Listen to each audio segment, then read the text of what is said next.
Greetings, ladies and gentlemen, and welcome to this latest edition of Tales from Outer Space. Hope you enjoy.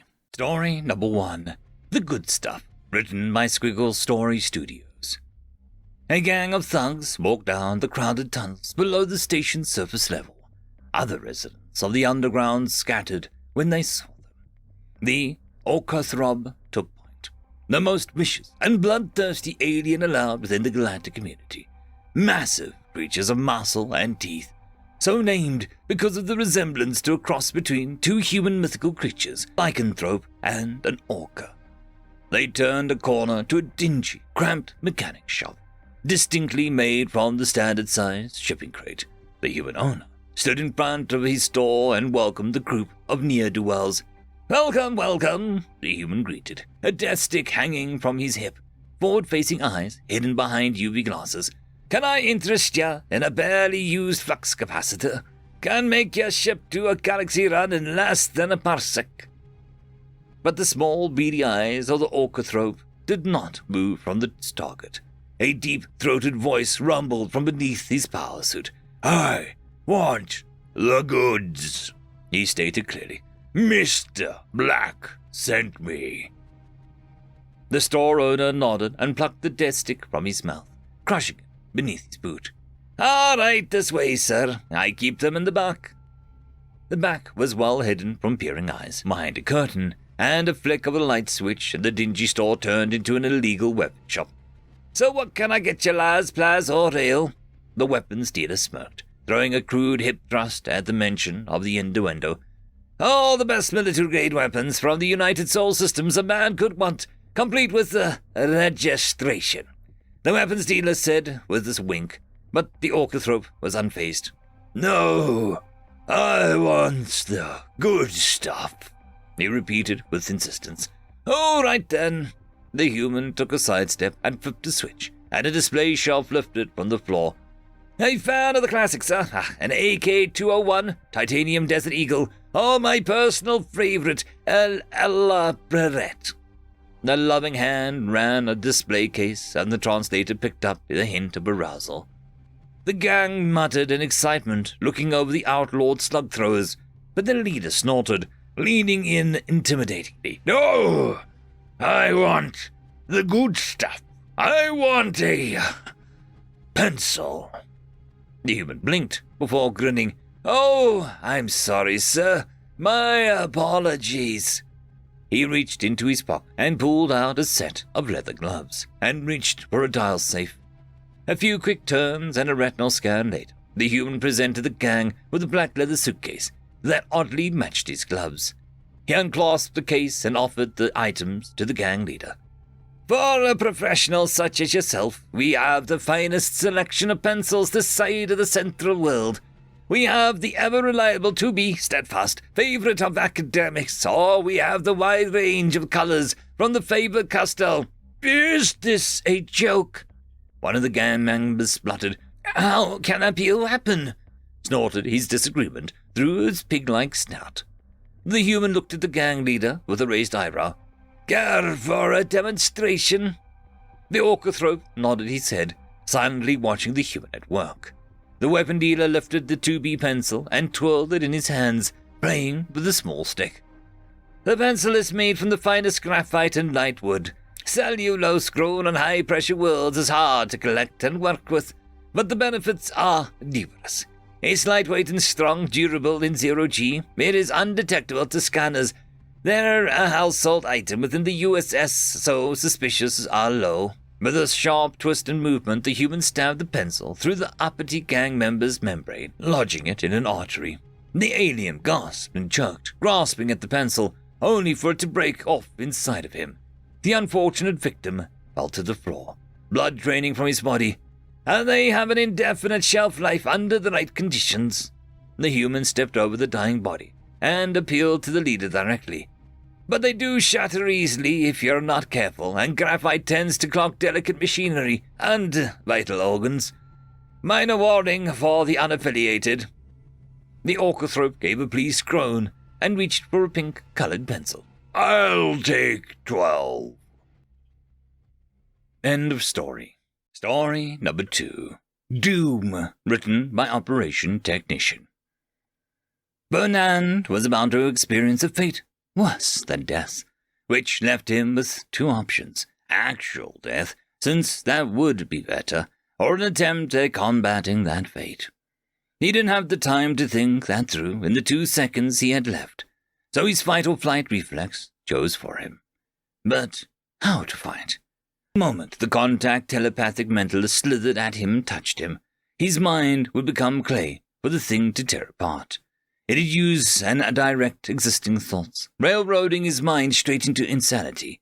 This much was known from others, from those that had lived the seconds required to explain what had been done to them, before promptly willing themselves to die.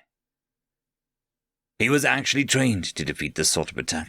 That training came down to shooting the mentalist before it could touch him, which was hard to do with molten slag for a rifle. 2 seconds to find a solution. No time to think things through.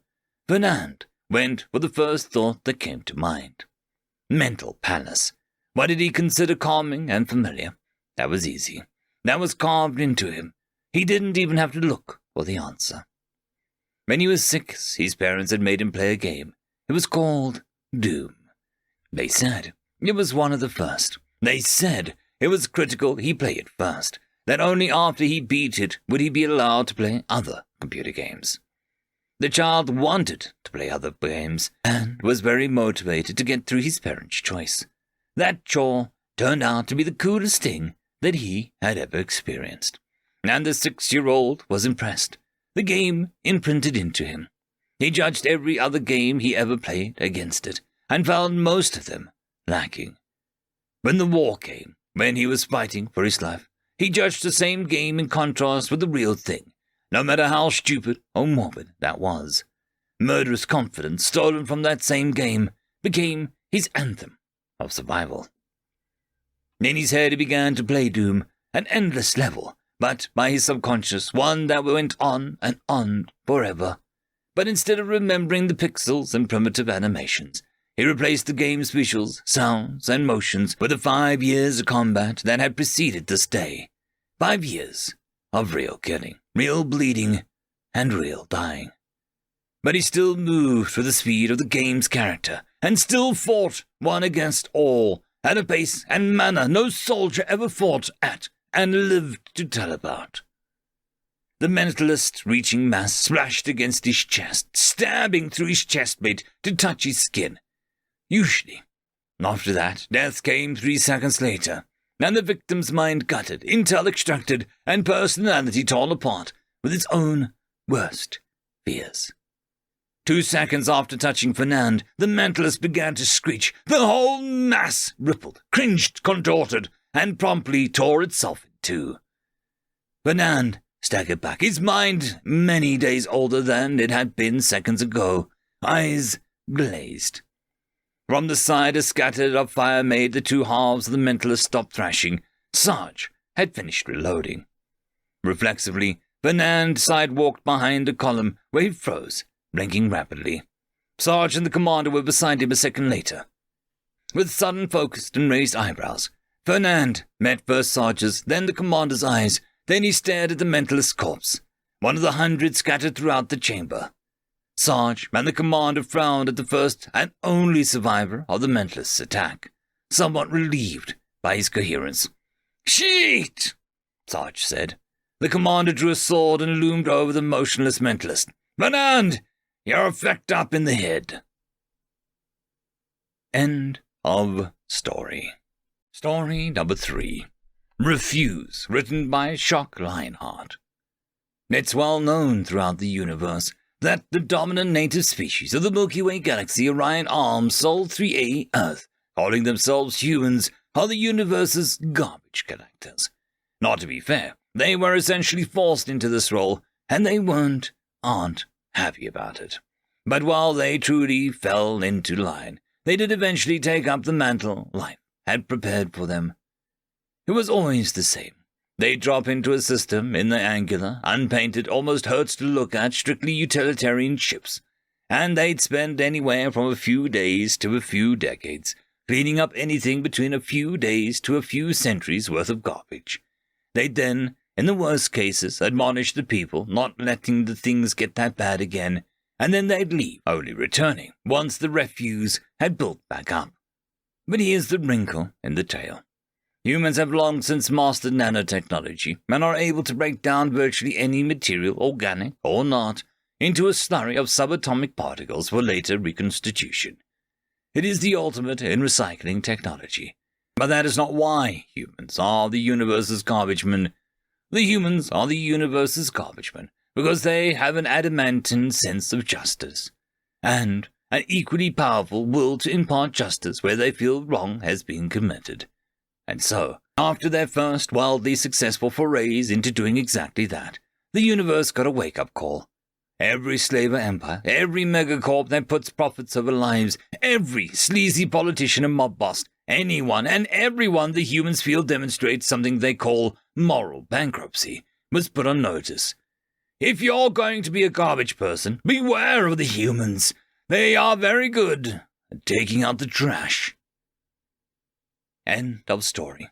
I would quickly like to thank our Tier 5 patrons and channel members: Caspar Arnholt, Cam Maxwell, it's difficult to pronounce, Lord Arishakal, Dragzoon WRE, and Arcadian.